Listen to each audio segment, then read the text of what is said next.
Mi suegro levantó una copa de cristal frente a 280 inversores y sonrió como si no estuviera a punto de enterrarme viva. Estábamos en el salón principal del Hotel Meridian, en el centro de Houston, rodeados de flores blancas, camareros con guantes negros y una pantalla gigante donde se leía Grupo Vallejo, 25 años alimentando al mundo. Yo llevaba un vestido azul marino de manga larga, el mismo que había elegido porque Tomás, mi esposo, me dijo que me hacía ver elegante, seria, confiable. Ahora entiendo que esa noche querían que me viera exactamente así, como una mujer útil, correcta, fácil de sacrificar. Mi suegro, Arturo Vallejo, golpeó suavemente la copa con una cuchara de plata. El sonido atravesó la música, las risas y el murmullo caro de los trajes hechos a medida.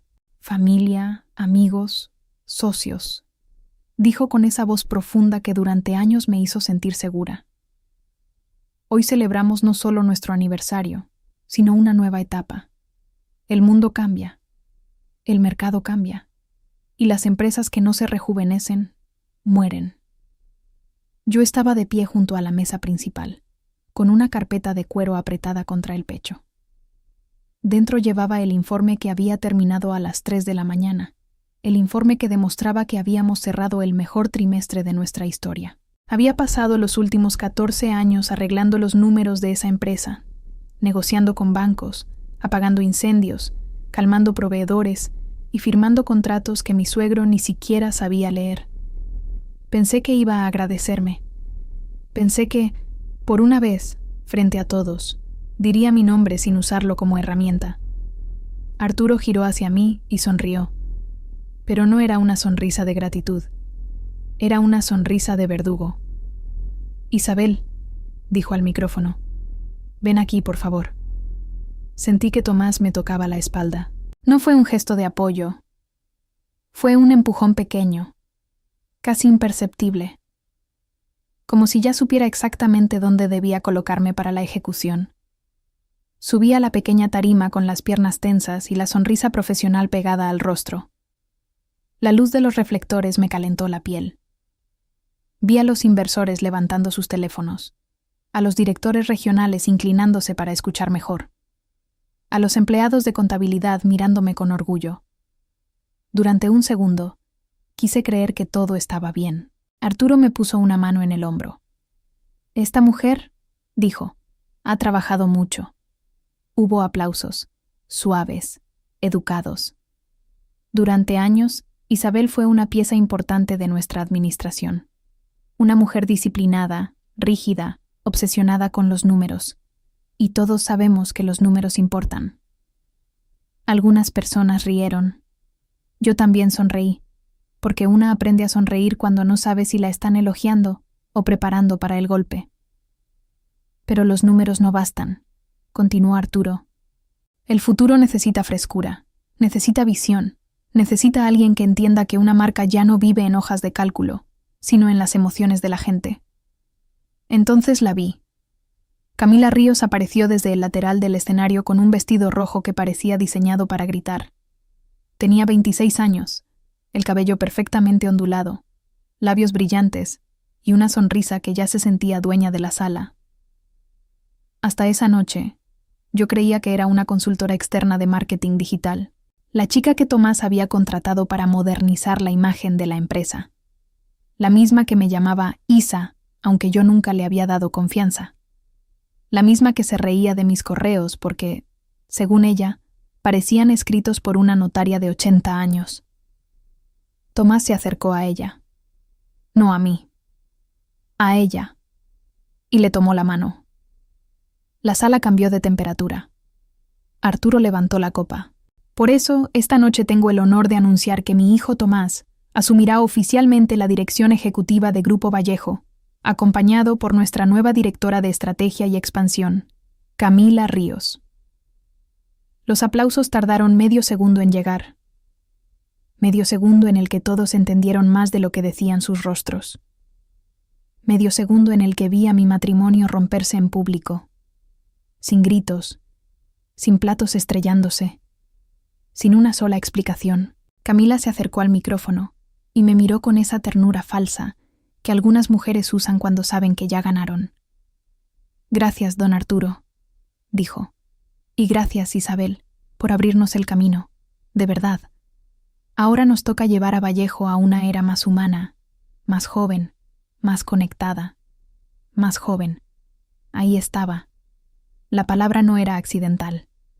Arturo apretó mi hombro con más fuerza. Isabel continuará con nosotros durante una breve transición, dijo. Pero creo que todos estamos de acuerdo en que hay momentos en los que una mujer debe saber cuándo retirarse con dignidad.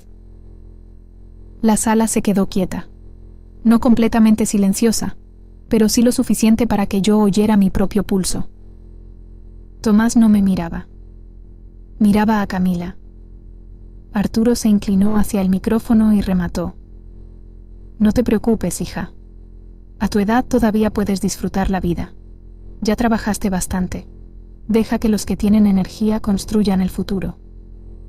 Hija. Me llamó hija mientras me quitaba el lugar que yo había construido. Me llamó hija mientras me reemplazaba por la amante de mi esposo. Me llamó hija mientras me convertía en un adorno viejo frente a toda la empresa. Mi nombre es Isabel Herrera. Tenía 38 años esa noche. Durante 14 años fui la directora financiera de Grupo Vallejo, aunque en los contratos mi cargo tenía un nombre más frío: representante autorizada de operaciones internacionales. Eso significaba que cuando un banco en Miami aprobaba una línea de crédito, mi firma estaba ahí. Cuando un distribuidor en España aceptaba embarques a 90 días, mi nombre estaba en la garantía. Cuando la compañía necesitó una cara limpia para salir del barro fiscal que Arturo había creado antes de que yo llegara, mi historial fue el que abrió las puertas. Yo pensaba que era familia. Pensaba que la lealtad se acumulaba como capital. Pensaba que cada noche sin dormir, cada aniversario perdido, cada transferencia que revisé a medianoche, cada comida fría frente a una pantalla, estaba comprando un lugar seguro en una mesa que también era mía. No sabía que estaba construyendo una casa para personas que ya habían decidido dejarme afuera. Antes de contarles cómo recuperé mi nombre, mi dinero y la empresa que ellos creían poder arrancarme con una copa de champán, díganme desde dónde están escuchando esta historia. Y si alguna vez alguien los hizo sentir reemplazables después de haberlo dado todo, quédense. Porque a veces la justicia no llega con gritos. A veces llega en una carpeta cerrada, con una firma notarizada y un abogado que sabe exactamente dónde presionar. La fiesta siguió como si yo no estuviera sangrando por dentro. Eso es lo que más recuerdo. La música volvió. Los camareros siguieron sirviendo champán. Los invitados se acercaron a felicitar a Tomás y a Camila. Algunos me tocaron el brazo con compasión. Otros fingieron no verme. Los más cobardes sonreían demasiado, como si una sonrisa pudiera ocultar que acababan de presenciar una ejecución social. Me quedé junto a la tarima, inmóvil, sintiendo el peso de la carpeta en mis manos. El informe que llevaba dentro ya no importaba. Los números no importaban. 14 años no importaban. Camila sí importaba. Sus uñas rojas, su perfume dulce, su habilidad para posar con la barbilla ligeramente inclinada. Eso parecía importar. Tomás se acercó unos minutos después. Llevaba el mismo traje gris que yo había recogido de la tintorería esa mañana. Yo misma le había elegido la corbata. Azul oscuro, para que combinara conmigo. ¡Qué detalle tan triste! Isa, dijo en voz baja, no hagas esto difícil. Lo miré. No le pregunté qué. No hacía falta. ¿Desde cuándo? Dije. Parpadeó, molesto, como si mi dolor fuera una interrupción. Este no es el lugar. Elegiste este lugar. Mi padre eligió este momento, y tú elegiste su mano. Sus ojos se endurecieron. Ahí vi al verdadero Tomás, no al esposo que me besaba la frente cuando necesitaba dinero, no al hombre que me decía que yo era la única que podía entenderlo, no al niño rico con cansancio de adulto. Vi a un hombre que llevaba meses ensayando una traición y aún esperaba que yo le facilitara la escena. Camila y yo tenemos una conexión, dijo. Casi me reí. Una conexión. Como si fuera internet de alta velocidad, como si eso justificara 14 años de matrimonio convertidos en nota al pie. ¿Y la empresa?, pregunté. ¿También tienes una conexión con regalarle mi puesto? Tomás miró alrededor. Se aseguró de que nadie estuviera demasiado cerca. Tú estabas agotada, Isabel. Todos lo veían. Mi papá solo hizo lo que había que hacer. Tu papá me llamó vieja frente a todos. No dijo vieja. Dijo a tu edad. Porque es verdad. Bajó la voz, pero no la crueldad. Mira, no quiero pelear. Puedes quedarte 3 meses. Entrenas a Camila, entregas las claves, organizas la transición y sales con una compensación decente. Nadie tiene que saber nada más. ¿Nadie tiene que saber que te acostabas con la consultora que yo estaba pagando? Su mandíbula se tensó. Camila no tiene la culpa de que tú hayas dejado de ser fácil. La palabra quedó entre nosotros como un vaso roto. Fácil. Yo había dejado de ser fácil porque preguntaba por gastos sin factura, porque rechazaba transferencias absurdas, porque dije que no a un préstamo puente garantizado con inventario inflado, porque hacía meses había empezado a notar que Tomás desaparecía los jueves por la tarde con excusas mal armadas y regresaba oliendo al perfume de vainilla de Camila. No era fácil, era incómoda, y una mujer incómoda siempre parece vieja para un hombre que quiere permiso para portarse como un adolescente. Arturo se acercó antes de que yo respondiera. Venía con 2 miembros del consejo y una sonrisa ancha. Isabel, dijo, qué bueno que sigues aquí. Necesitamos que firmes unos documentos antes de irte esta noche. ¿Qué documentos? Formalidades. Renuncia voluntaria, acuerdo de confidencialidad, cesión de accesos administrativos, autorización para que Camila entre en las cuentas corporativas. Nada extraño. Extendió una carpeta negra. Yo no la tomé. ¿Renuncia voluntaria? Es más limpio así. Me humillaste frente a toda la empresa y ahora quieres que escriba que me fui por voluntad propia. Arturo suspiró como si estuviera hablando con una niña testaruda. No uses palabras grandes para emociones pequeñas.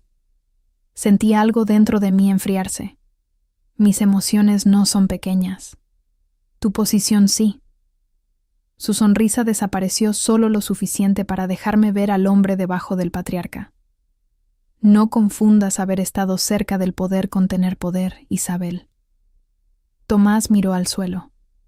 Camila, a unos metros, fingía sacarse selfies con un grupo de empleados jóvenes, pero su mirada venía hacia nosotros cada pocos segundos. Arturo puso la carpeta contra mi pecho. Firma, toma la compensación, vete con dignidad, no conviertas esto en una guerra que no puedes pagar. Abrí la carpeta. La primera página decía que yo renunciaba por motivos personales.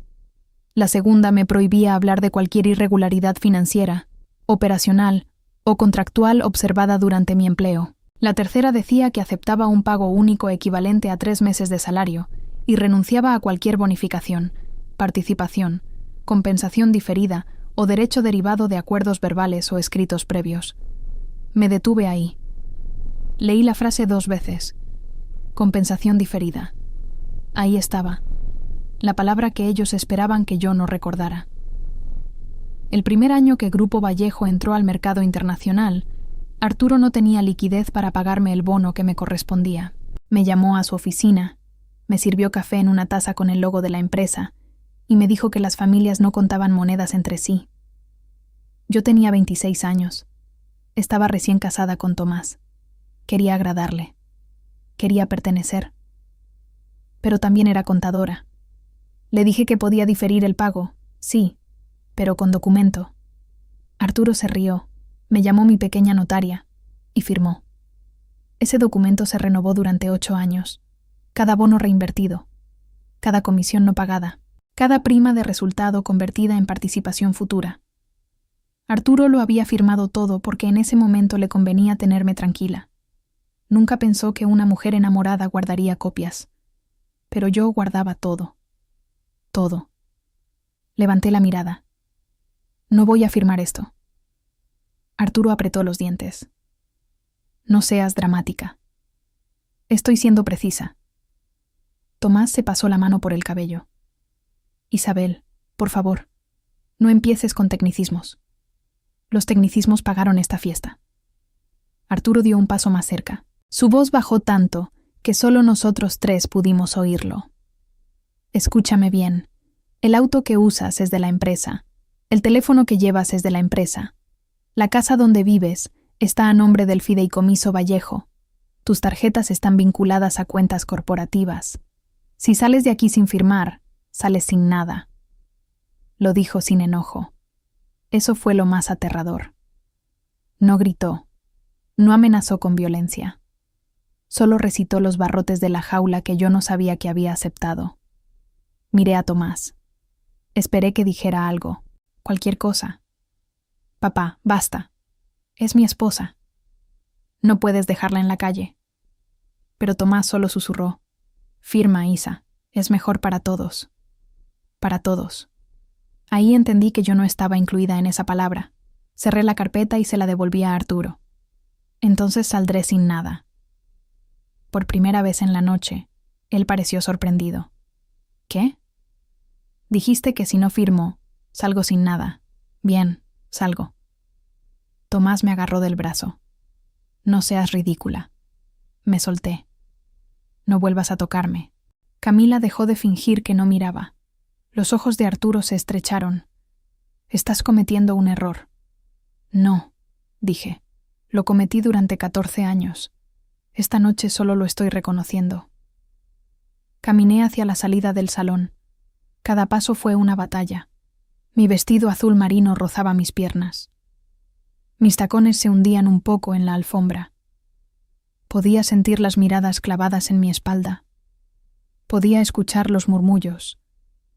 Podía imaginar a Camila disfrutando cada segundo. Antes de cruzar las puertas, Arturo levantó la voz lo suficiente para que todos oyeran. Isabel. Me detuve. Cuando despiertes mañana y entiendas que nadie en este mundo responde tus llamadas sin el apellido Vallejo, no digas que no te ofrecí una salida. Me giré lentamente. No necesito tu apellido para que respondan mis llamadas, Arturo. Sonrió. Ah, ¿no? Yo también sonreí. No porque me sintiera fuerte. Me estaba partiendo por dentro. Pero algunas sonrisas no nacen de la alegría, nacen de la memoria. No, dije, porque algunos contratos no están a nombre de Vallejo, están a nombre mío. La sonrisa se le borró. No mucho, solo un poco, pero lo vi. Y ese pequeño temblor fue la primera cosa buena de la noche. Salí del salón con el corazón golpeándome las costillas y la carpeta de mis informes todavía contra el pecho. Afuera, el pasillo del hotel parecía otro planeta. Silencioso. Dorado. Frío. Una mujer de limpieza empujaba un carrito con toallas blancas y me miró con la discreción de quien ha visto demasiadas lágrimas de gente rica. En el ascensor, respiré por primera vez. Bajé al estacionamiento con la esperanza absurda de llegar al auto, sentarme dentro y llorar con las puertas cerradas. Pero mi tarjeta de acceso ya no abrió la barrera. La pasé una vez. Nada. Otra vez. Luz roja. El guardia salió de su cabina. ¿Señora Herrera? Sí. Su rostro se tensó. Me reconocía. Claro que me reconocía. Yo había aprobado el contrato de seguridad del hotel. Lo siento mucho, señora. Recibimos instrucción de no permitirle retirar el vehículo corporativo. ¿Recibieron instrucción de quién? No respondió. No hacía falta. Mi Mercedes negro estaba a 30 metros, brillante, limpio, inútil. En el asiento trasero estaba mi abrigo. En la guantera, mis gafas. En el maletero, una caja con documentos que había llevado para la reunión del lunes. Mis cosas están dentro. Podemos pedir que se las envíen después. Después. Esa palabra que usan los cobardes cuando quieren que aceptes perder algo ahora. Asentí. No iba a llorar frente al guardia.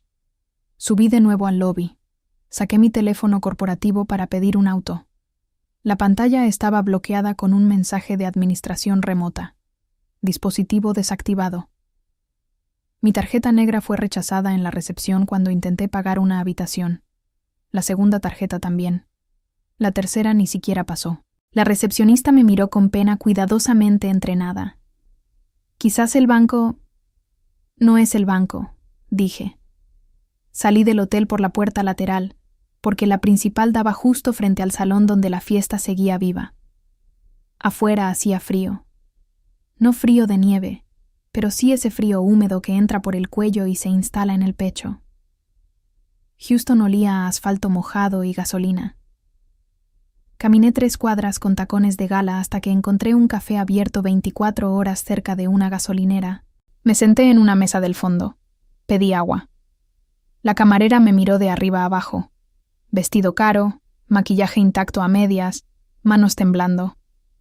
¿Algo más, cariño? Quise decir café. Quise decir sopa. Quise decir una vida nueva. Pero no sabía si mi tarjeta personal funcionaría. Solo agua, gracias. Cuando se fue, saqué del pequeño cierre interior de mi bolso mi teléfono personal. Viejo, pequeño, con la pantalla agrietada. Tomás siempre se burlaba de él. Decía que solo una directora financiera millonaria podía tener un celular de estudiante quebrada. Le quedaba 19% de batería. Tenía 12 llamadas perdidas, todas de Tomás. 3 mensajes de Arturo, 1 de Camila. No abrí el de Camila. No esa noche. Abrí el banco. La cuenta conjunta principal tenía saldo 0. La cuenta de ahorros también.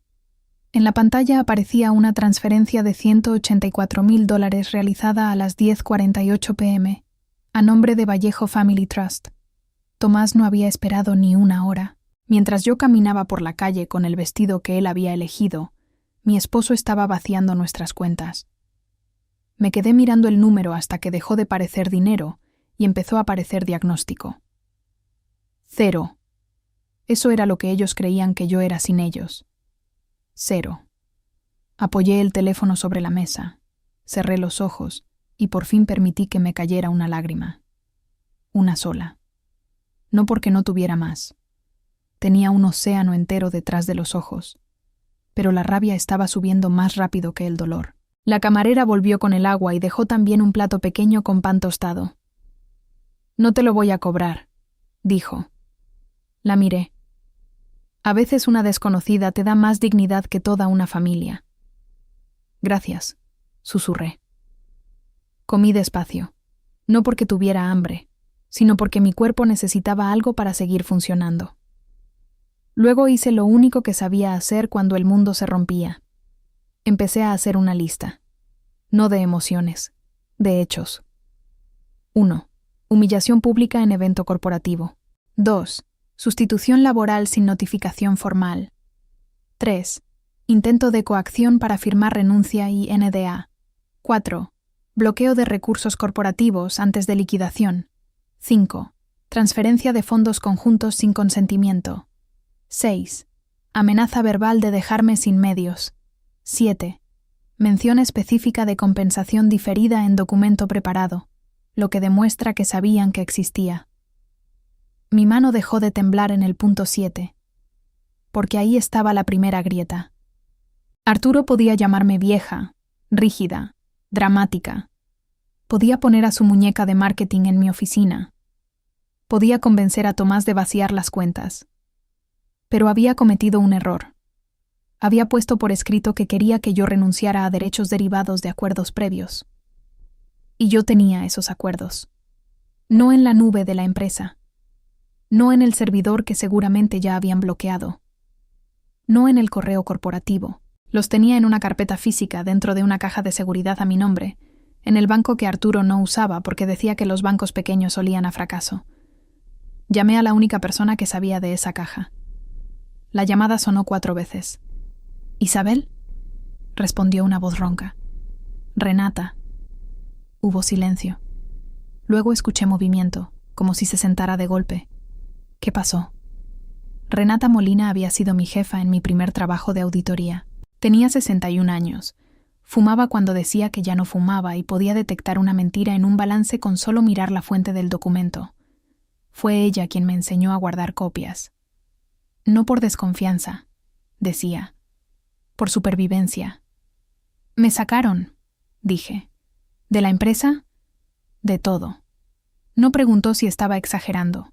Por eso la llamé a ella. ¿Dónde estás? En un café cerca del Meridian. ¿Tienes documentos? Algunos, no los suficientes. ¿Tienes tu teléfono personal? Sí. ¿Batería? 16%. Escúchame con atención. Apaga la ubicación. No respondas mensajes. No escribas nada emocional. Pide la dirección exacta del café y mándamela. Voy para allá. Renata. ¿Y Isabel?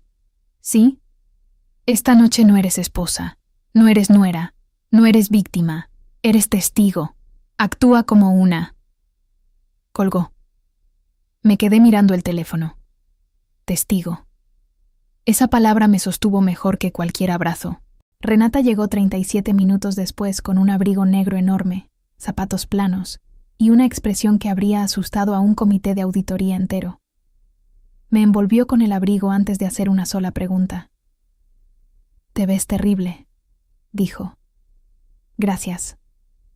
Eso fue cariño. Lo sé. Se sentó frente a mí, pidió 2 cafés y me quitó el teléfono de la mano. «Dime todo en orden». Le conté. No lloré esta vez. Tal vez porque ella tomaba notas. Hay algo extrañamente estabilizador en ver tu dolor convertido en puntos numerados por alguien competente. Cuando llegué a la parte de Camila, Renata levantó una ceja. ¿La consultora de Instagram? Estrategia digital. Claro. Porque nada dice gobierno corporativo como filtros y labios rojos. Casi sonreí. Luego le conté del documento de renuncia, de la compensación diferida, de la amenaza de Arturo, del dinero transferido. Renata dejó el bolígrafo. Isabel, necesito preguntarte algo. ¿Sigues siendo representante autorizada en Vallejo Global Trading? Hasta donde sé, sí. ¿Y en las líneas de crédito internacionales? Asumo que sí. Nunca firmé revocación. ¿Y en las garantías de cumplimiento? Sí. ¿Y en las cartas de crédito con Banco Horizonte? Sentí que el café se enfriaba entre mis manos. Sí. Renata se recostó en la silla. Entonces no te sacaron de la empresa. Me humillaron frente a todos. Eso sí, me quitaron el cargo. Eso intentaron. Me bloquearon el teléfono. Eso es ruido. Renata, no, escúchame. Arturo puede anunciar lo que quiera en una fiesta, pero si no ha hecho los cambios formales, si no tiene tu firma, si no notificó a bancos, aseguradoras, proveedores internacionales y socios regulatorios, entonces sigue dependiendo de ti. Peor aún, si intenta operar fingiendo que ya no dependes de la estructura, podría estar mintiendo a medio mundo financiero. Me quedé inmóvil. La camarera dejó los cafés y se fue. Renata bajó la voz. ¿Tienes copias de las actas de creación de Vallejo Global? En la caja. ¿El acuerdo de compensación diferida? En la caja. ¿Correos donde Arturo reconoce tus bonos? Impresos, también en un disco. ¿Firmas de él? Sí. Por primera vez esa noche Renata sonrió. No era una sonrisa feliz, era una sonrisa de guerra. Entonces mañana vamos al banco. Esa noche dormí en el sofá de Renata, con el vestido azul marino colgado en la puerta del baño y los pies llenos de ampollas. No dormí realmente. Cerraba los ojos y veía a Camila tomando la mano de Tomás. Oía la voz de Arturo. A tu edad. Veía la transferencia a cero. Sentía otra vez la tarjeta rechazada en la recepción. A las 5 de la mañana dejé de intentar descansar. Me levanté, me puse una camisa prestada de Renata, preparé café y abrí mi libreta. Empecé a reconstruir 14 años. Cuando conocí a Tomás, Grupo Vallejo no era un imperio. Era una distribuidora regional de alimentos congelados con camiones viejos, facturas vencidas y un patriarca carismático que confundía flujo de caja con optimismo. Arturo tenía talento para vender. Podía convencer a un agricultor de entregar mercancía sin pago inmediato, a un banco de esperar 2 semanas más, a un cliente de creer que el retraso era culpa del clima. Pero no sabía administrar. Yo entré como analista financiera temporal. Tenía 24 años, un traje barato y una obsesión por los detalles. En mi primera semana encontré pagos duplicados, inventario fantasma y una línea de crédito a punto de vencer. En mi segunda semana, descubrí que el contador anterior había estado ocultando multas fiscales bajo gastos logísticos. En mi tercera semana, Arturo me llamó a su oficina. «Niña», me dijo entonces, «tú ves cosas que los demás no ven». Yo, ingenua, pensé que era un elogio. Me quedé. Luego conocí a Tomás. Él era encantador de una manera que parecía descanso. Me llevaba café cuando trabajaba tarde. Me decía que su padre confiaba en mí más que en nadie. Me hacía sentir parte de algo grande. Me pidió matrimonio 2 años después, en una cena de empresa, frente a todos. Arturo lloró. Yo también. No entendí entonces que algunas familias no te adoptan, te absorben. Con el tiempo, Grupo Vallejo creció. No por magia, no por visión. Creció porque yo cerré fugas, renegocié deudas, conseguí financiamiento y abrí operaciones internacionales. Pero había un problema.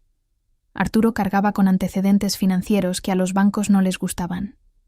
Nada criminal en papel, pero suficiente para que los grandes socios dudaran. Multas, litigios viejos, declaraciones corregidas tarde. Los bancos querían una estructura limpia. Los proveedores internacionales querían una representante con historial impecable. Los aseguradores querían a alguien que entendiera cumplimiento. Arturo me llevó a un almuerzo en 2016 y me dijo que era solo papeleo. Necesitamos crear una entidad para manejar contratos internacionales, dijo. Vallejo Global Trading. Tú figuras como socia administrativa porque los bancos confían en ti. Es una formalidad. Todo queda en familia. Qué frase tan peligrosa. Todo queda en familia. Firmé después de revisar los documentos, por supuesto. No era tonta. Pero era leal. Vi que tenía autoridad real, sí. Pero me dijeron que era necesario para operar. También vi una cláusula de participación vinculada a mis bonos diferidos. Arturo la aceptó porque en ese momento necesitaba desesperadamente cerrar un contrato con una cadena de supermercados en España. Si yo no firmaba, perdíamos la expansión. Él me llamó Salvadora. Tomás me llevó flores. Camila todavía estaba en la universidad. Durante años, esa estructura funcionó. Mi firma abría puertas. Mi reputación sostenía créditos. Mi trabajo mantenía vivo el flujo. Arturo vendía la historia. Tomás sonreía en las fotos. Yo me quedaba hasta medianoche asegurándome de que la historia no se desplomara bajo sus propios números. Y ahora querían sacarme como si fuera una silla vieja. A las 8:30, Renata y yo estábamos frente al Banco San Marcos, el banco pequeño donde yo había guardado mis documentos. Ella llevaba gafas oscuras. Yo llevaba mi vestido azul marino otra vez, seco pero arrugado, porque no tenía otra ropa adecuada. Renata insistió. «Que te vean con el vestido», dijo. «No como vergüenza, como evidencia». El gerente de cajas de seguridad me reconoció. Abrió la sala privada sin preguntas. Cuando tuve la caja frente a mí, las manos me temblaron. Dentro estaban las carpetas. Acuerdos de compensación diferida. Actas de Vallejo Global Trading. Copias notarizadas. Correos impresos. Estados financieros con anotaciones. Un disco duro. Y una memoria USB roja que Renata me había obligado a crear años atrás. Por si algún día la familia se vuelve creativa, había dicho. Ese día había llegado. Fuimos directamente al despacho de Lucía Vargas, una abogada corporativa que no sonreía por cortesía. Renata la conocía de una auditoría feroz en la que 3 ejecutivos terminaron renunciando antes del almuerzo. Lucía escuchó todo sin interrumpir. Luego revisó los documentos. 1 hora después, levantó la vista. «Señora Herrera, su suegro es un hombre muy confiado». «No lo parece». «Lo es. Los hombres arrogantes siempre lo son. Creen que la humillación pública sustituye al procedimiento legal». Deslizó una hoja hacia mí. Usted sigue siendo socia administrativa de Vallejo Global Trading. Según esta acta, posee derechos económicos acumulados equivalentes al 31% de la entidad internacional, derivados de compensación diferida. Además, ninguna modificación de firmantes autorizados puede hacerse sin notificación escrita suya y aprobación bancaria. Sentí que el aire entraba diferente. ¿Qué significa eso? Significa que Arturo Vallejo puede hacer discursos. No puede borrar su firma con una copa de champán. Renata se cruzó de brazos. ¿Y si falsifican una revocación? Lucía miró el reloj. Por eso enviaremos notificaciones preventivas hoy. Bancos, aseguradoras, socios internacionales, consejo directivo. Informaremos que cualquier documento supuestamente firmado por usted después de anoche debe verificarse directamente con este despacho. Me quedé callada. Lucía me observó. Esto no es sabotaje, Isabel. Es protección. Si ellos intentan operar con su nombre sin consentimiento, el problema lo crean ellos. A las 11:20 de la mañana, las notificaciones salieron. A las 12:05, Tomás me llamó. No respondí. A las 12:07, llamó Arturo. No respondí. A las 12:15, mi teléfono recibió un mensaje de Camila. Hola, Isa. Sé que estás dolida, pero podemos manejar esto como mujeres maduras. Necesito las claves de los portales bancarios para no atrasar pagos. También la plantilla de proyecciones Q4. Gracias, Bella. Bella. Casi admiré su estupidez.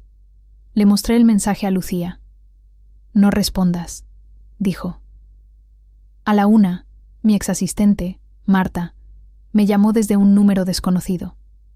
Contesté porque Marta nunca llamaba si no era urgente. Señora Isabel, susurró. Marta, ¿estás bien?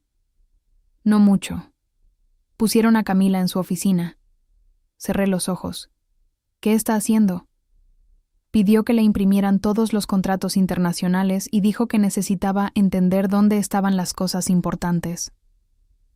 Luego preguntó cuál era la diferencia entre una carta de crédito y una tarjeta de crédito corporativa. Renata, que escuchaba desde el otro lado del escritorio, se tapó la boca. Marta continuó. Don Arturo está furioso. El banco llamó. Congelaron una liberación de fondos para el embarque de Monterrey, porque dicen que necesitan validación de usted.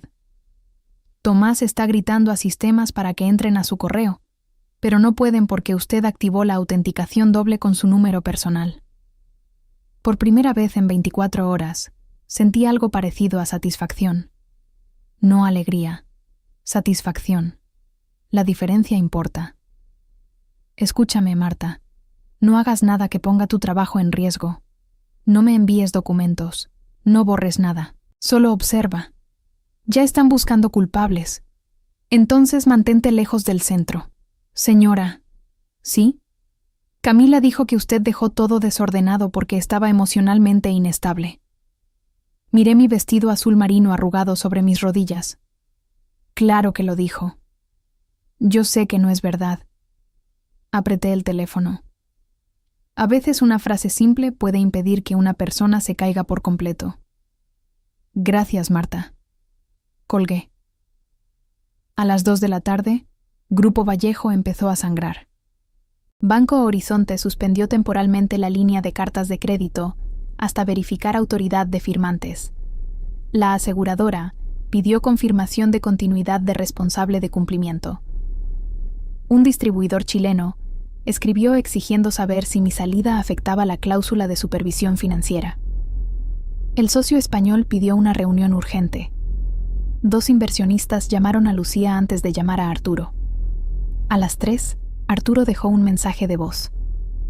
Lo escuchamos en altavoz. Isabel, esto es infantil. No sé qué crees que estás haciendo, pero estás dañando la empresa de tu familia. Llámame antes de que empeores tu situación. Y recuerda algo. Una cosa es que hayamos sido generosos contigo, y otra muy distinta es que intentes extorsionarnos. Lucía pausó el audio. Excelente. La miré. ¿Excelente? Está usando la palabra extorsión en un mensaje grabado antes de que usted haya pedido nada. Eso demuestra intención de construir narrativa. Renata asintió. Guárdalo 3 veces. A las 5, Tomás apareció en el vestíbulo del edificio de Lucía. No sé cómo supo dónde estaba. Probablemente siguió a Renata. O quizá Marta tuvo que decir algo bajo presión. No la culpó. La gente con hipoteca no siempre puede ser heroína. La recepcionista llamó. Hay un señor Tomás Vallejo preguntando por usted. Lucía me miró. No tiene que verlo. Lo sé. Pero yo necesitaba verlo una vez sin el ruido de la fiesta. Necesitaba confirmar que el hombre al que amé realmente se había ido, o que quizás nunca existió. Bajé sola, aunque Lucía insistió en quedarse cerca. Tomás estaba junto a los ascensores con la corbata floja y ojeras nuevas. Parecía enojado, cansado y ofendido, como si yo hubiera sido la infiel, la ladrona, la que había vaciado cuentas a medianoche. Isa, dijo, dando un paso hacia mí. Me detuve antes de que pudiera tocarme. No. Le dolió. Eso me sorprendió, no porque me importara, sino porque todavía tenía la arrogancia de esperar acceso a mi cuerpo. Necesitamos hablar. Habla. Miró alrededor. ¿Aquí? Es un lugar público. Me parece perfecto. Pasó una mano por su cabello. Mi papá está fuera de sí. Debe ser incómodo descubrir que los documentos importan. Estás haciendo que bancos congelen operaciones. No. Estoy impidiendo que usen mi nombre sin autorización. Si las operaciones dependen de mi nombre, quizás debieron pensarlo antes de echarme como basura. Fue una transición mal manejada. Me reí. No pude evitarlo. ¿Así le llamas a anunciar a tu amante como mi reemplazo frente a inversores? Su rostro se cerró. Camila no es el problema. No, Camila es un síntoma con vestido rojo. Siempre haces eso. ¿Qué? Hablas como si fueras superior. No soy superior, Tomás. Solo leo antes de firmar. Se acercó un poco más. Su voz bajó. Vuelve esta noche. Hablamos con papá. Podemos arreglarlo. Te damos un mejor paquete. 6 meses, tal vez 1 año. Pero tienes que liberar los accesos. ¿Me devuelves el dinero que transferiste? Parpadeó. Eso fue para proteger activos matrimoniales. Transferiste $184,000 mientras yo no podía pagar una habitación. Estabas alterada. Estaba traicionada. Isa. ¿Cuánto tiempo llevas con ella? Silencio. Ahí estaba la respuesta. ¿Cuánto? No lo hagas. ¿Cuánto? Suspiró, molesto. 8 meses. 8 meses. 8 meses de cenas donde me decía que estaba cansado. 8 meses de viajes de expansión. 8 meses de Camila sonriéndome en reuniones mientras llevaba el olor de mi esposo en la piel. ¿Y la pusiste en nómina? Ella aportó mucho. ¿La pusiste en nómina? No voy a discutir eso aquí. Claro que no. Porque la empresa le pagó a tu amante para ayudarte a reemplazar a tu esposa. Tomás endureció la voz. Cuidado, Isabel. Ahí estaba. El niño asustado detrás del traje había aprendido a sonar como su padre. No me amenaces. No es amenaza. Es realidad. Si conviertes esto en guerra, todos pierden. No, Tomás. Algunos ya perdimos. Solo que ustedes pensaron que la pérdida sería privada. Se acercó más. Yo te amé. La frase me golpeó menos de lo que esperaba. No, dije. Tú me usaste con ternura. Su rostro cambió. Dolió porque era verdad. Subí sin mirar atrás. Esa noche, Arturo cometió su segundo gran error. Publicó un comunicado interno. Grupo Vallejo informa que la señora Isabel Herrera ha sido separada de sus funciones tras detectarse irregularidades administrativas bajo revisión. La compañía continúa sólida bajo el liderazgo de Tomás Vallejo y Camila Ríos. Separada. Irregularidades. Sólida. Camila lo compartió en su historia de Instagram, con una frase en letras blancas. La verdad siempre sale a la luz. Nueva era. Renata leyó el comunicado y dijo una sola palabra. Difamación. Lucía sonrió por primera vez. Ahora sí podemos dejar de ser educadas. Los siguientes 3 días fueron una mezcla de cansancio, café frío y documentos. Lucía solicitó preservación de evidencia. Renata revisó el disco duro. Yo armé una línea de tiempo. Y la línea de tiempo empezó a mostrar algo más grande que una infidelidad. Camila no solo había sido amante de Tomás, había facturado $312,000 en consultoría de posicionamiento durante 8 meses sin contrato aprobado por finanzas. Su empresa, Cielo Rojo Media, había sido creada 2 semanas antes del primer pago. La dirección registrada coincidía con un apartamento que Tomás había alquilado bajo una sociedad secundaria. Había gastos de viaje clasificados como reuniones con proveedores que coincidían con fines de semana en resorts. Había compras de joyería registradas como regalos a clientes. Había pagos a una agencia de relaciones públicas para preparar una campaña sobre renovación generacional 2 meses antes de la gala. Mi reemplazo no fue improvisado. Fue presupuestado. Y lo pagué yo, porque esos gastos salieron de cuentas que yo supervisaba, escondidos bajo categorías que Tomás aprobaba cuando yo estaba de viaje. Ese descubrimiento me dio náuseas. No por el dinero, por la intimidad del fraude. Una infidelidad te rompe el corazón, pero que usen tu propio sistema para financiarla, te rompe la realidad. Todo lo que creías ordenado se vuelve sospechoso. Cada recibo, cada sonrisa, cada confía en mí. La 4ª mañana, Marta volvió a llamar. Señora, van a hacer una reunión de emergencia del consejo mañana. ¿Quién te dijo? Yo preparo las salas. ¿Tema? Crisis de liquidez y transición ejecutiva. Lucía, sentada frente a mí, levantó la mirada. Marta bajó más la voz. También escuché a don Arturo decir que van a aprobar retroactivamente la salida de usted por causa justificada. ¿Causa? Negligencia, abandono de funciones, bloqueo malicioso de operaciones. Cerré los ojos. Arturo no iba a detenerse. Los hombres como él no retroceden cuando están equivocados. Redecoran la mentira y la llaman estrategia. Gracias, Marta. No vuelvas a llamarme desde la oficina. Ya no estoy en la oficina. ¿Qué? Renuncié hace 10 minutos. Abrí los ojos. Marta, no podía seguir viendo cómo ensuciaban su nombre. Además, Camila me pidió que le comprara flores para su nueva oficina con la tarjeta corporativa de usted. Renata soltó una carcajada seca. Marta continuó. Tengo algo.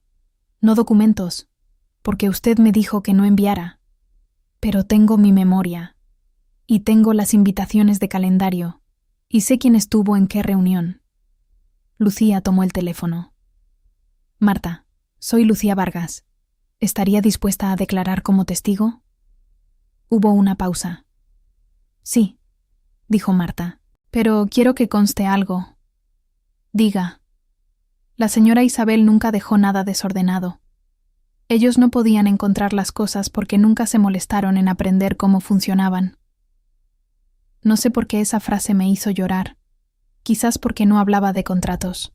Hablaba de mí. Al día siguiente volví al edificio de Grupo Vallejo. Llevaba el vestido azul marino. Renata dijo que era demasiado dramático. Lucía dijo que era perfecto. Lo había mandado a limpiar en una tintorería rápida con dinero que Renata me prestó. Las manchas habían salido casi todas, excepto una pequeña sombra cerca del dobladillo. Me gustaba que siguiera ahí. Era una marca de la noche en que intentaron dejarme sin nada. El edificio Vallejo tenía 20 pisos de vidrio azul y acero. Yo había negociado el arrendamiento. Yo había revisado cada cláusula. Yo sabía qué elevador se trababa en verano y qué guardia de recepción tenía un hijo con asma. Al entrar, todos me miraron. No como antes. Antes me miraban con la mezcla de respeto y miedo que se le tiene a la persona que puede devolver un informe por una coma mal puesta. Ahora me miraban como se mira a una mujer que sobrevivió a un incendio y entró cargando fósforos. El guardia de recepción se levantó. Señora Herrera. Buenos días, Luis. Me dijeron que no podía subir sin autorización. Lucía se adelantó y dejó una carta sobre el mostrador. La señora Herrera es socia administrativa de Vallejo Global Trading y ha sido convocada indirectamente en los temas que se discutirán en la reunión del Consejo. Además, esta es una notificación legal. Luis miró la carta, luego a mí. Durante un segundo, vi el conflicto en su rostro. Luego presionó el botón del ascensor. Piso 19, dijo. La sala grande. Gracias. En el ascensor, mi reflejo se veía pálido, serio, más delgado. Pero mis ojos no estaban rotos. Eso era nuevo. Cuando las puertas se abrieron, escuché voces desde la sala de consejo. Arturo estaba hablando. Una ex empleada resentida no puede poner de rodillas a una compañía de este tamaño. Tenemos que aprobar la separación por causa y proceder con acciones legales. Empujé la puerta. Todas las cabezas giraron. Arturo estaba en la cabecera, Tomás a su derecha, Camila a su izquierda, con una tableta frente a ella y un traje blanco que probablemente costaba más que el sueldo mensual de Marta. Había 6 miembros del consejo, 2 representantes de inversores, el abogado interno de la empresa y, para mi sorpresa, Carmen Beltrán, vicepresidenta de riesgo de Banco Horizonte. Carmen me miró y asintió suavemente. No era amistad, era reconocimiento profesional. Arturo se puso de pie. ¿Qué demonios haces aquí? Lucía entró detrás de mí. Buenos días. Lucía Vargas, representante legal de la señora Herrera. Renata entró después con una caja de documentos. Camila susurró algo a Tomás. Yo no miré a Tomás. Todavía no. Arturo golpeó la mesa con la palma. Esta es una reunión privada. Carmen Beltrán habló antes que Lucía. Señor Vallejo, Banco Horizonte solicitó la presencia de la señora Herrera. Arturo se volvió hacia ella. Con todo respeto, Carmen, esta es una cuestión interna. No cuando las líneas de crédito garantizadas por la estructura de Vallejo Global están en revisión. Y no cuando recibimos notificación de posible uso no autorizado de firma. El silencio cayó como una puerta de hierro. Tomás se inclinó hacia adelante. Nadie usó firma sin autorización. Lucía abrió una carpeta. Todavía. Camila levantó la barbilla. Esto es absurdo. Isabel está dolida porque hubo cambios personales y profesionales. Lo entiendo, pero no puede secuestrar una empresa por despecho. La miré por primera vez. De cerca se veía más joven. No envidiablemente joven. Peligrosamente joven. Tenía esa seguridad de quien nunca ha visto una consecuencia acercarse lentamente. Camila, dije, ¿sabes qué es una carta de crédito irrevocable? Su rostro se tensó. No tengo que responderte. No, pero querías dirigir expansión internacional. Arturo interrumpió. Basta. Isabel, estás fuera.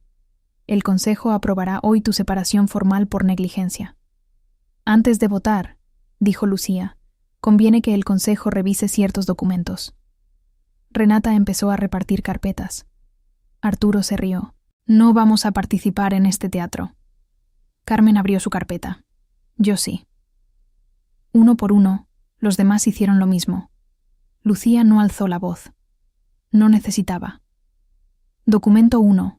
Acuerdos de compensación diferida firmados por Arturo Vallejo entre 2012 y 2020, reconociendo bonos de desempeño no pagados a Isabel Herrera y convertidos en participación económica futura dentro de Vallejo Global Trading. Arturo palideció apenas. Eso no es lo que significa. Documento 2. Continuó Lucía. Acta de constitución de Vallejo Global Trading, donde Isabel Herrera figura como socia administrativa y firmante indispensable para contratos internacionales superiores a $5 millones. Tomás cerró los ojos. Él sí sabía. Quizá no todo, pero sabía más de lo que había fingido. Documento 3.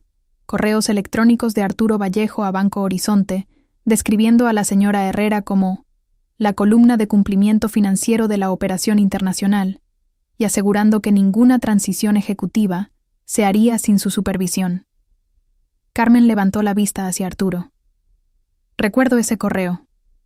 Arturo se sentó lentamente. Lucía siguió. Documento 4. Pagos realizados a Cielo Rojo Media, empresa propiedad de Camila Ríos, por un total de $312,000, sin contrato aprobado por finanzas, con clasificación contable inconsistente y autorizaciones directas de Tomás Vallejo. Camila se puso roja. Eso era marketing. Renata habló por primera vez. Compraron 2 brazaletes Cartier bajo activación de marca. Un consejero soltó un sonido ahogado.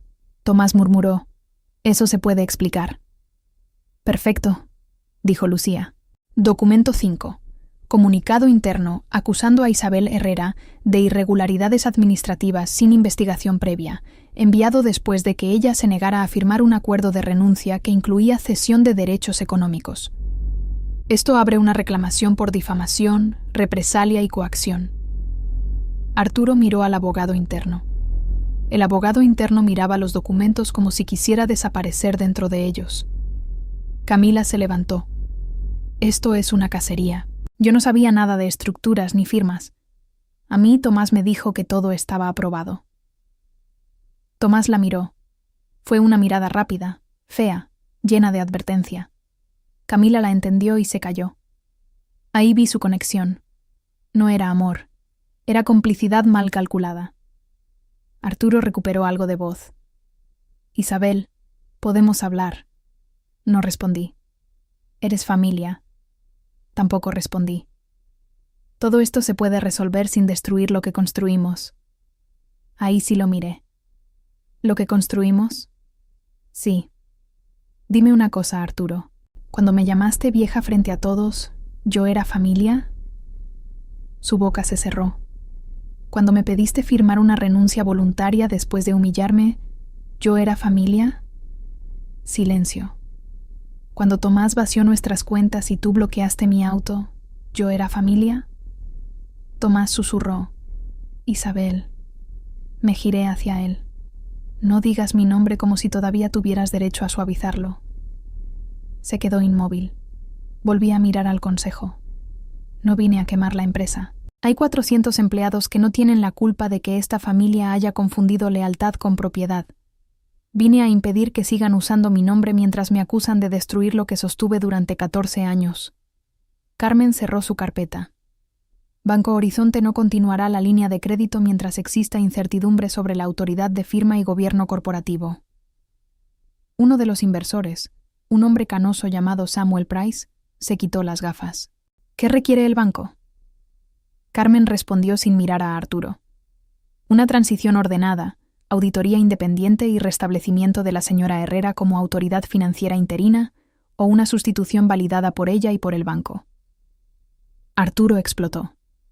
Eso es chantaje. Carmen no se inmutó. Eso es riesgo. Samuel Price miró a los demás consejeros. Propongo suspender temporalmente a Arturo Vallejo y Tomás Vallejo de funciones ejecutivas hasta completar auditoría. Tomás se puso de pie. No pueden hacer eso. Renata murmuró. Parece que sí pueden. Otro consejero habló. Y nombrar a Isabel Herrera como directora interina de estabilidad financiera, limitada a operaciones críticas. Camila soltó una risa nerviosa. ¿Van a premiarla después de todo esto? Yo la miré. No, Camila. Van a salvarte de descubrir cuánto cuesta una nómina cuando el banco no libera fondos. La votación no fue unánime. Los cobardes rara vez se vuelven valientes en grupo. Pero fue suficiente. Arturo perdió control ejecutivo temporal en la empresa que llevaba su apellido. Tomás fue suspendido. Camila fue puesta bajo revisión contractual. Y yo, la mujer que supuestamente debía retirarse con dignidad por estar a mi edad, salí de esa sala con autoridad para revisar cada cuenta, cada contrato, cada pago y cada mentira. No sentí triunfo. Eso vino después, en pequeñas dosis. Ese día sentí cansancio. Un cansancio tan profundo que casi no pude llegar al baño antes de romperme en silencio. Me encerré en el cubículo más alejado, apoyé la frente contra la puerta y lloré sin sonido. No lloré por perder a Tomás. Lloré por la mujer que había sido. la que creyó que trabajar más la haría más querida, la que aceptó todo queda en familia, como si fuera un abrazo y no una cadena, la que se culpó por no ser más joven, más ligera, más fácil. Luego me lavé la cara. Volví a mi oficina. Camila había dejado flores blancas sobre mi escritorio. Las tiré a la basura. Durante los meses siguientes, la empresa se convirtió en una casa con paredes abiertas. Los auditores encontraron gastos personales disfrazados, préstamos cruzados, bonos retenidos, pagos a proveedores relacionados con Arturo, tarjetas usadas para viajes privados, contratos sin aprobación y una larga lista de decisiones tomadas bajo la frase «La familia lo sabe». La familia no sabía, la familia ocultaba. Camila intentó presentarse como víctima. En parte lo era. No de mí, sino de su propia ambición. Aceptó declarar que Tomás le aseguró que mi salida estaba acordada y que sus pagos eran bonos de posicionamiento. Su abogado negoció rápido. Las personas que construyen su vida sobre apariencia suelen abandonar el barco cuando el agua toca los zapatos. Tomás me llamó 43 veces la primera semana. Luego empezó a escribir correos largos. Decía que estaba confundido, que Camila lo había manipulado, que su padre siempre lo presionó, que él todavía me amaba a su manera. No respondí. Mi abogada de divorcio respondió por mí. Recuperé la mitad de los fondos transferidos en menos de un mes por orden temporal. La otra mitad quedó congelada dentro del proceso. La casa del fideicomiso nunca fue mía, pero descubrí que tampoco era de Tomás como él presumía. Pertenecía a una estructura tan complicada que el divorcio la convirtió en pesadilla para sus abogados. No me importó. No quería la casa. Nunca había sido hogar. Era un escenario caro donde yo había confundido silencio con paz. Arturo no fue a prisión de inmediato. La vida real no siempre ofrece castigos rápidos. Pero perdió algo que para él era peor que la libertad. Perdió la voz final. El Consejo lo mantuvo como fundador honorario sin poder operativo mientras avanzaban investigaciones civiles y fiscales. Su oficina del piso 20 quedó cerrada durante semanas. Un día pasé frente a la puerta y vi su nombre retirado del vidrio. No sonreí, solo seguí caminando. 6 meses después, Grupo Vallejo seguía existiendo, pero ya no era el mismo. Vendimos divisiones infladas, renegociamos deuda, devolvimos pagos indebidos, despedimos a familiares que no tenían funciones reales y contratamos gente que sí sabía trabajar. Marta volvió como gerente de operaciones administrativas. Renata aceptó presidir el comité de auditoría, aunque dijo que solo por un año, porque no pensaba morir en una sala llena de hombres explicándoles recibos. Yo no me convertí en dueña absoluta. Esa nunca fue la verdadera victoria. La victoria fue que mi nombre dejó de ser una herramienta en manos de otros. Mis bonos diferidos se reconocieron en un acuerdo formal. Mi participación en Vallejo Global se compró parcialmente a un valor que Arturo habría llamado imposible antes de necesitar mi firma. Con ese dinero, compré un apartamento pequeño con ventanas grandes y una cocina donde nadie me preguntaba por qué llegaba tarde. La primera noche allí, dormí en un colchón en el suelo. No tenía sofá, no tenía comedor, no tenía cuadros, pero tenía llaves, mis llaves. A veces, al principio, despertaba a las 3 de la mañana pensando que había olvidado revisar una transferencia, o que Tomás estaba por entrar, o que Arturo me llamaría para decirme que la familia necesitaba un sacrificio más. Luego recordaba dónde estaba. Escuchaba el zumbido suave del refrigerador, el tráfico lejano, mi propia respiración, y volvía a dormir. Un año después de aquella gala, Banco Horizonte organizó una reunión con socios internacionales para presentar la nueva estructura de gobierno corporativo. Me pidieron que hablara. Dudé. No por miedo, por cansancio de ser símbolo. Las mujeres que sobreviven a una traición a veces se convierten en historia útil para que otros aplaudan, y yo ya no quería ser consumida por ninguna sala. Pero Marta me dijo algo que me hizo aceptar. Si usted habla, las chicas nuevas van a saber que no tienen que agradecer las migajas. Así que hablé. No conté todo. No mencioné a Camila. No dije que mi esposo me había reemplazado por su amante, ni que mi suegro me dejó sin tarjetas.